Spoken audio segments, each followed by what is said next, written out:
Pria ini melihat dua orang pria yang dilepaskan dan disuruh untuk pergi, tapi sebelum mereka sempat melangkah dua langkah, mereka tiba-tiba ditembak oleh orang kaya itu. Ketika pria ini melihat hal itu, ia langsung menyadari ada sesuatu yang salah, tapi kemudian majikannya tiba-tiba melemparkan kepadanya sekantong permata senilai $1 juta dan memberinya waktu 2 menit untuk melarikan diri.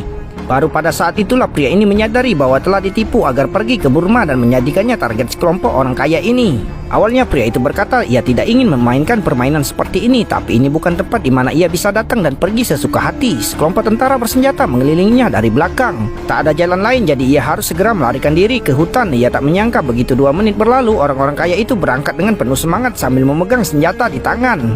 Namun yang tidak mereka ketahui adalah bahwa sejak saat itu mereka resmi menjadi mangsa para pemburu, karena pria itu bukanlah orang biasa, melainkan seorang atlet tarung ulung. Karena situasi saat itu sangat berbahaya, pria itu hanya bisa berlari sekuat tenaga untuk menyelamatkan diri. Tepat ketika ia berlari ke sungai, ia tiba-tiba menemukan sosok mayat tergeletak di dalam air.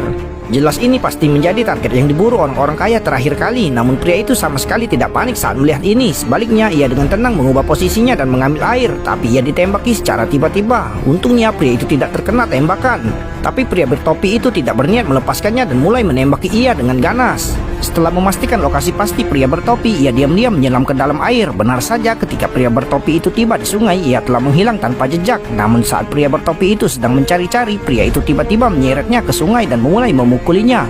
Pria bertopi itu begitu ketakutan hingga ia memohon belas kasihan. Namun itu hanyalah trik. Pria bertopi langsung mengeluarkan tongkat listrik dan melancarkan serangan balik, lalu mengeluarkan belati dari pinggangnya berniat untuk membunuh. Tapi pria itu menjatuhkannya dengan satu pukulan, menyebabkan kepalanya membentur batu besar dengan keras dan pria bertopi itu pun terbanting hingga tewas. Pria itu lalu segera meninggalkan tempat itu. Ketika pria tua dan anak buahnya tiba, mereka tercengang karena mereka belum pernah melihat pemburu terbunuh.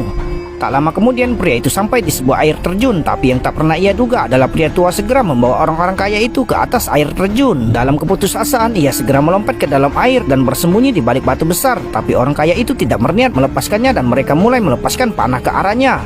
Pria itu harus melarikan diri dengan cepat, tapi tanpa diduga orang kaya itu tiba-tiba menembakkan pelontar ke arahnya. Kekuatan benturan yang besar menyebabkan ia terpental jauh.